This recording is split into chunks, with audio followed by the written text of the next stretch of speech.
Bismillahirrahmanirrahim. Assalamualaikum warahmatullahi wabarakatuh.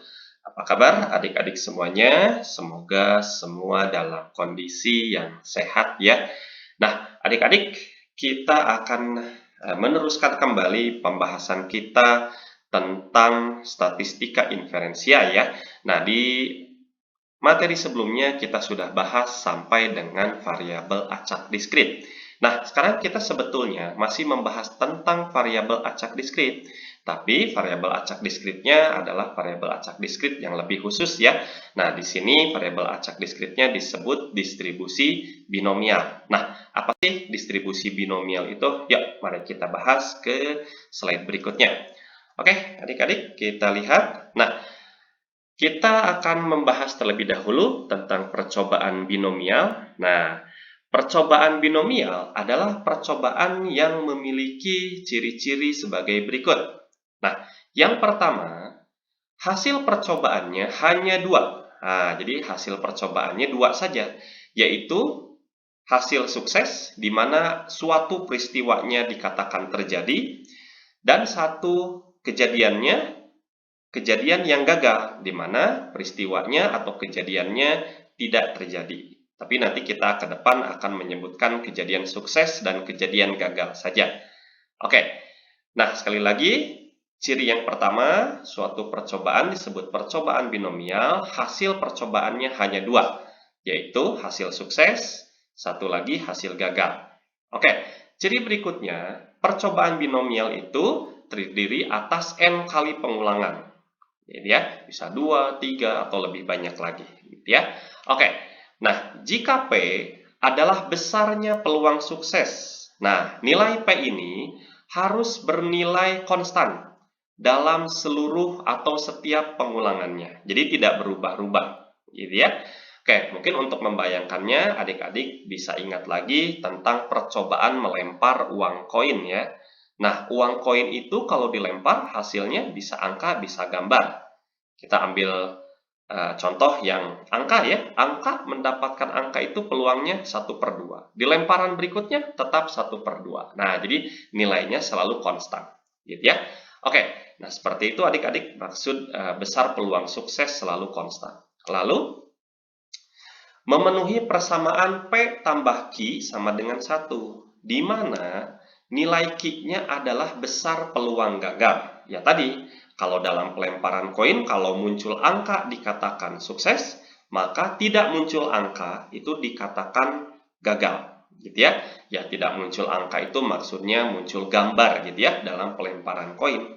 Muncul gambar peluangnya setengah, nah, gitu ya. Jadi Q-nya setengah. Kalau dalam contoh pelemparan sebuah koin, gitu ya. Jadi memenuhi itu P-nya setengah, Q-nya setengah kalau ditambahkan 1. Oke, nah kita lihat lagi.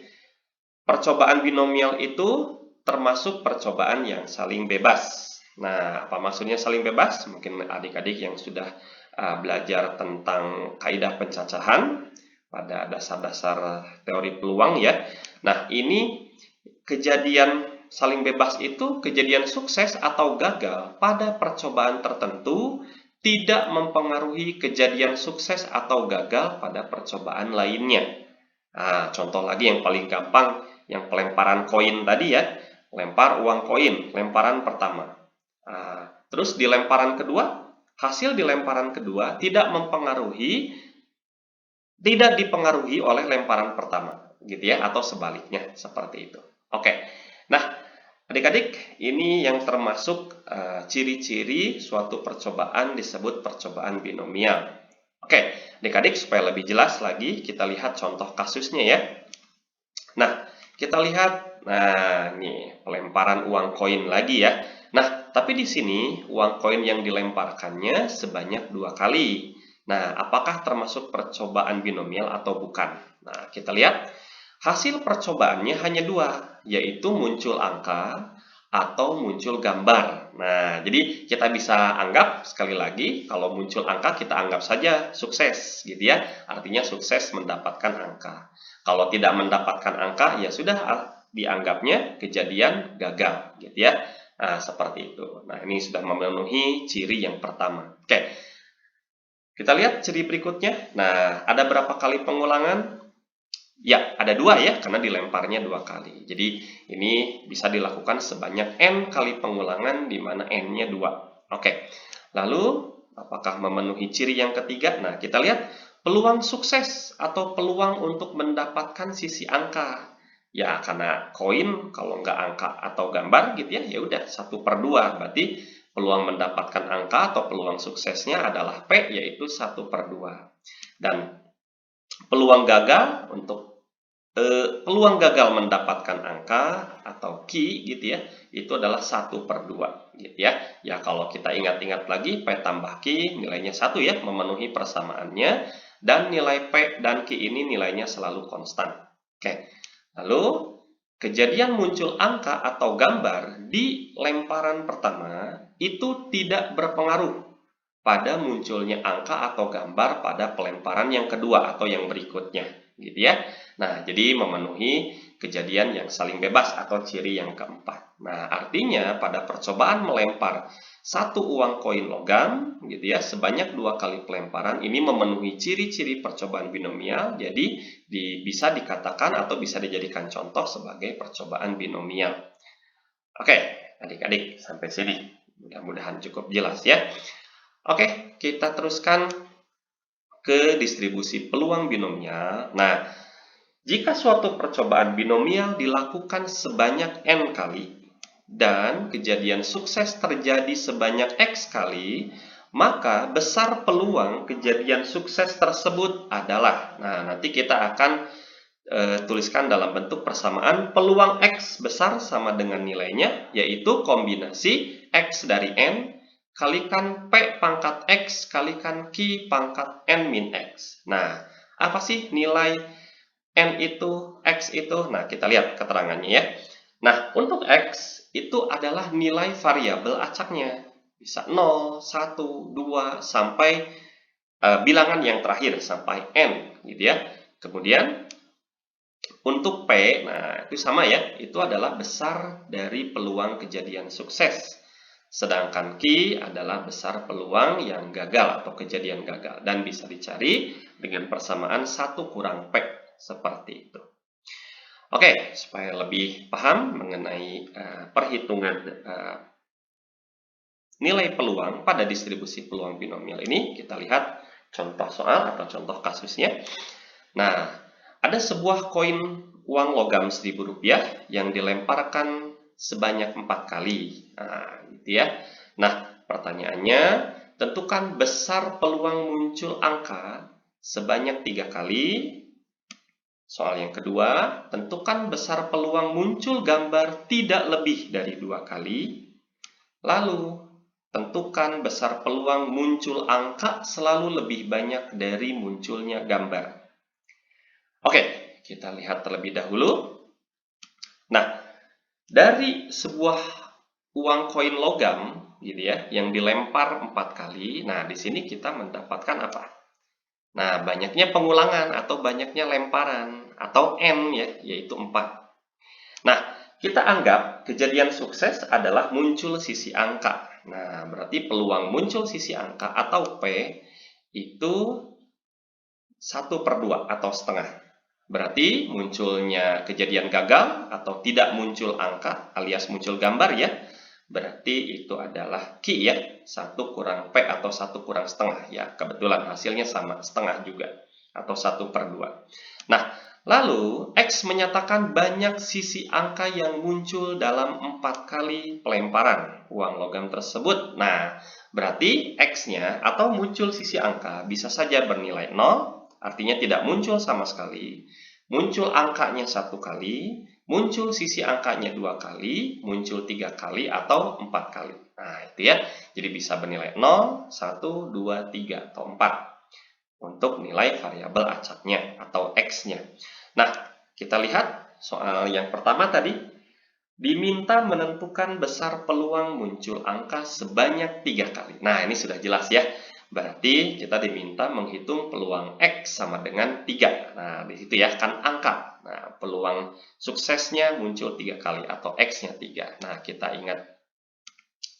Terlebih dahulu, rumus peluang distribusi binomial ya, peluang X sama dengan nilainya, itu adalah kombinasi X dari N kalikan P pangkat X kalikan Q pangkat N min X. Nah, jadi peluang X sama dengan 3, nah itu ya, tinggal dimasukkan saja nilai X dan N-nya, kombinasi 3 dari 4, kalikan P-nya tadi setengah, pangkatin X-nya 3, gitu ya, dikali Q-nya setengah juga, N min X, berarti 4 kurang 3. Nah, adik-adik, untuk kombinasi, ingat-ingat lagi rumusnya, kombinasi 3 dari 4, berarti 4 faktorial dibagi 4 kurang 3 difaktorialkan, kali 3 faktorial. Nah, nanti adik-adik bisa lihat lagi ya di buku sekolahnya tentang rumus kombinasi, atau bisa searching deh rumus kombinasi itu seperti apa.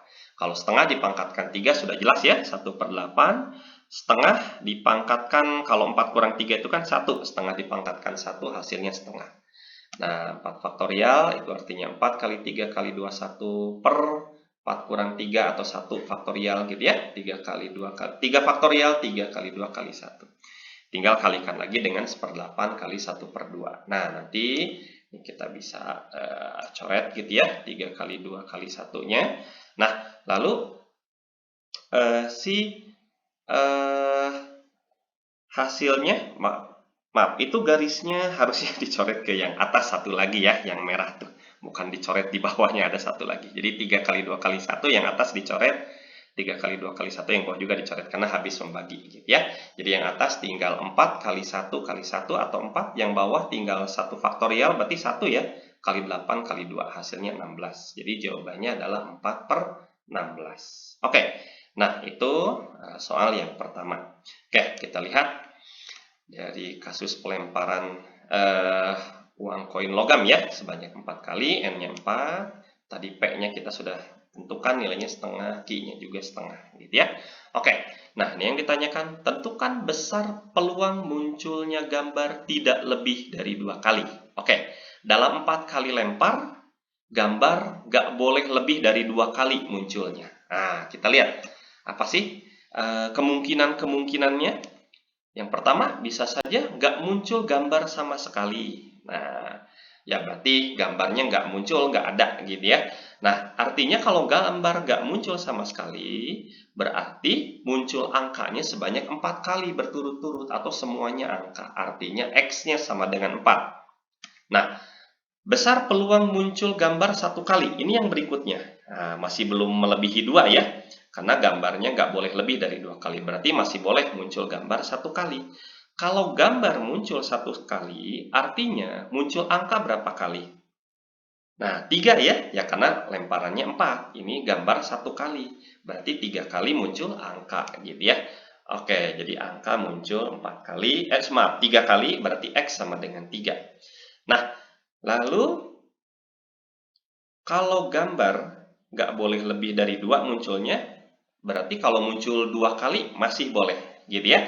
Nah, jadi kita harus menghitung juga besar peluang muncul gambarnya 2 kali. Nah, artinya kalau gambar muncul 2 kali, angka berapa kali munculnya?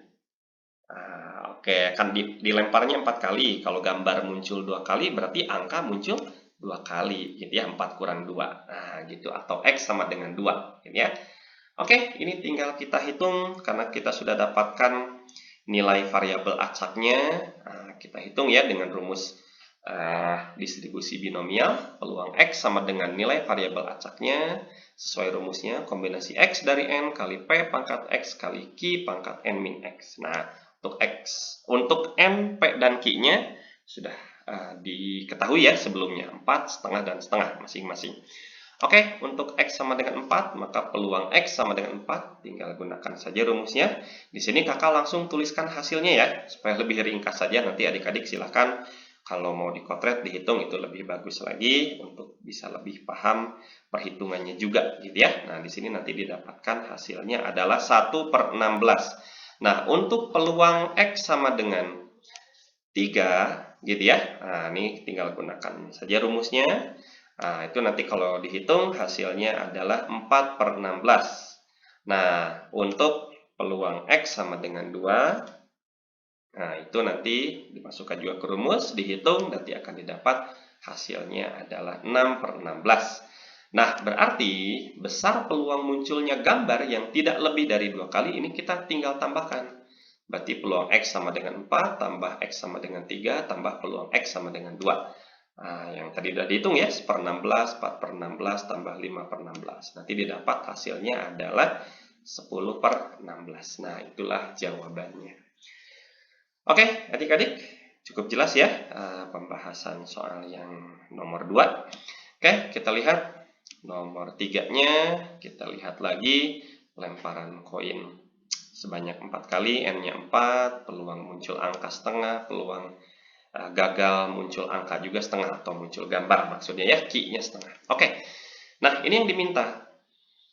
Peluang munculnya angka selalu lebih banyak dari muncul gambar. Nah, jadi dari 4 kali lemparan ini, angka harus selalu lebih besar munculnya, lebih banyak munculnya daripada gambar. Nah, artinya bisa saja gambar tidak muncul sama sekali, alias keempat-empatnya muncul angka. Nah, ini jelas ya. Di sini kan gambarnya 0, angkanya 4. Nah, gitu ya. Angka lebih besar daripada gambar. Nah, berarti di sini X sama dengan 4, termasuk salah satu dari kejadian muncul angka yang lebih banyak dari gambar, gitu ya. Oke, atau bisa juga muncul gambarnya sekali, muncul angkanya 3 kali. Nah, di sini kan sisi angkanya 3, sisi gambarnya 1, lebih banyak juga. Oke, berarti X sama dengan 3 termasuk kejadian yang diminta ya. Nah, apakah gambar 2 kali dan angka 2 kali muncul gitu ya? Apakah lebih banyak gambar angka yang muncul daripada gambar? Nah, itu jelas tidak. Kalau itu sudah sama ya, gambar 2, angka 2, nah, itu udah tidak mungkin. Jadi, hanya ada 2 kemungkinan saja. Jadi, saat X-nya 4 atau saat X-nya 3. Nah, ini nanti kita hitung dengan rumus distribusi binomialnya untuk menghitung peluangnya dengan nilai N, P, dan Q-nya sebagai berikut. Nah, kita masukkan peluang X sama dengan 4 ke rumus tersebut. Nanti kalau dihitung hasilnya 1/16. Untuk peluang X sama dengan 3 dihitung ke dalam rumus juga, hasilnya nanti adalah 4/16. Maka besar peluang muncul angka lebih banyak dari gambar, selalu lebih banyak dari gambar, itu tinggal tambahkan aja. Peluang X sama dengan 4 ditambah peluang X sama dengan 3. 1/16 tambah 4/16 adalah 5/16. Ya, oke. Wah, mohon maaf, itu bukan 10/16 ya, harusnya 5/16. Oke, kita lihat ke contoh kasus berikutnya. Nah, di sini diceritakan ada suatu mesin pembuat perangkat komputer. Nah, gitu ya. Jadi, mesin ini mampu memproduksi perangkat yang baiknya itu mencapai 80%. Nah, jadi persentase si mesin tersebut bisa membuat perangkat komputernya itu 80%. Gitu ya. Ya, ternyata diteliti mesin tersebut akan diteliti 5 buah perangkat komputer yang diproduksinya. Gitu ya. Jadi, akan dicek nih 5 perangkat komputer yang diproduksinya. Nah, tentukan besar peluang terdapat 3 buah perangkat yang rusak. Oke, nah bagaimana kita menentukan peluang 3 buah perangkat yang rusak dari 5 buah perangkat komputer yang diproduksi? Oke, terlebih dahulu kita lihat banyaknya pengulangan ya. Nah, di dalam pembahasannya kita lihat banyaknya pengulangan atau N. Nah, adik-adik coba perhatikan. Di sini si mesin tersebut memproduksi berapa banyak perangkat komputer? Ya, sebanyak 5 ya. Artinya N-nya gitu ya, itu nanti sama dengan 5. Nah, gitu. Karena 5 kali berturut-turut, 5 kali diulang gitu ya, sampai memproduksi 5 perangkat komputer kan gitu ya. Nah, jadi N-nya sama dengan 5. Oke, nah lalu, hati-hati adik-adik. Di sini P, nah 80%. Jadi P-nya adalah persentase, atau boleh deh kita sebut saja peluang gitu ya. Peluang sukses ya, mesin tersebut memproduksi perangkat komputer yang baik, yang kualitasnya bagus. Gitu ya. Jadi ini peluang suksesnya 80%. Atau nanti kalau kita tulis 80% ini ke bilangan desimal adalah 0,8. Nah, kalau begitu, peluang gagalnya atau Q-nya bagaimana? Ya, tinggal kurang saja. 1 kurang P, gitu ya. Atau 1 kurang 0,8, hasilnya 0,2. Oke, nah, perhatikan yang rumusnya dulu ya. Nah, ini mengingatkan saja peluang X sama dengan variabel acaknya adalah kombinasi X dari N kali P pangkat X kali Q pangkat N min X. Nah, lalu ini yang diminta nih, besar peluang terdapat 3 buah perangkat yang rusak. Oke, nah itu yang diminta dari soal ya. Perhatikan adik-adik, di sini tadi diproduksi 5. Lalu peluang diminta mencari peluang terdapat 3 buah perangkat yang rusak. Nah, kalau 3 yang rusak dari 5, artinya yang bagus atau yang kualitasnya baik ada berapa banyak? 3 rusak dari 5, ya udah sisanya kan. Artinya ada 2 buah perangkat yang kualitasnya baik. Nah, jadi sama saja. Kalau kita mau mencari besar peluang terdapat 3 buah perangkat yang rusak, sama saja kita mencari besar peluang terdapat 2 buah perangkat yang bagus atau yang baik. Gitu ya. Nah, lalu peluangnya berarti X sama dengan 2. Nah, jadi sekali lagi, kita anggap tadi banyak produksi perangkat yang baik sebagai banyaknya sukses atau variabel acaknya, gitu ya. Jadi di sini kita hitung peluang X sama dengan 2. Nah, jadi sesuai dengan nilai P dan Q-nya juga, gitu ya. Oke, kita hitung sesuai rumusnya, berarti kombinasi 2 dari 5, 0,8 pangkat 2, gitu ya. Dikali 0,2 itu Q ya, 0,2 itu Q-nya, dipangkatkan N min X, berarti 5 kurang 2. Gitu. Nah, ini kalau adik-adik hitung hasilnya seperti berikut. Nah, nanti tinggal dicek lagi ya hitungannya adik-adik. Ini kakak langsung saja didapat hasilnya 0,0512 atau kalau dibuat dalam persentase ya sekitar 5% ya, 5,12%. Oke, nah adik-adik kurang lebih seperti itu pembahasan contoh kasus yang kedua. Nah, adik-adik supaya bisa lebih paham lagi mengenai distribusi binomial, silahkan adik-adik kerjakan soal-soal latihannya. Di sini kakak tampilkan sekilas saja ya. Di sini ada soal latihan nomor 1, nomor 2, nah ini ya.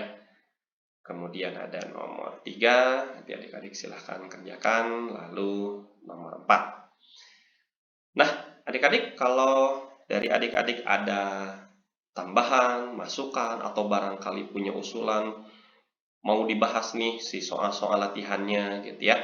Nah, nanti silakan adik-adik tambahkan di kolom komentarnya gitu ya. Oke, adik-adik sekian dari kakak pembahasan tentang distribusi binomial untuk kelas 12 SMA. Semoga bermanfaat. Kalau ada yang kurang atau keliru mohon dikoreksi dan nanti kita akan bahas lagi di materi berikutnya ya. Nah, masih di statistika inferensia di video selanjutnya. Oke, demikian dari kakak. Terima kasih, semangat terus belajarnya. Assalamualaikum warahmatullahi wabarakatuh.